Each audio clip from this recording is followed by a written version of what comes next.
depresyon. Kung sino pa yung mga taong malalakas tumawa, sila pa yung may itinatagong mabigat na problema. Hindi lahat ng nakikita nating masaya ay masaya talaga. Yung iba, pinipilit lang maging masaya para sa iba, para sa mga taong nakapaligid sa kanya. Pinipilit maging matatag kahit hindi na kaya. Pinipilit hindi kahit ang totoo nasasaktan na talaga. Totoo ang depresyon, hindi yan kaartihan lang.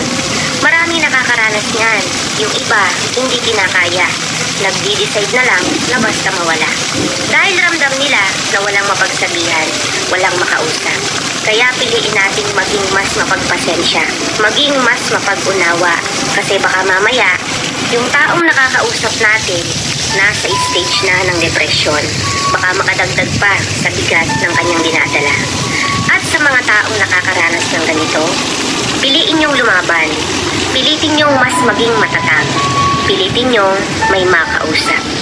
Okay lang minsan na hindi maging okay. Ayos lang minsan na hindi ka umiti. At okay lang din na ikaw naman ang pasayahin ng ibang tao. Kung nakakaramdam ka na ng pagod, magpasaya ng iba.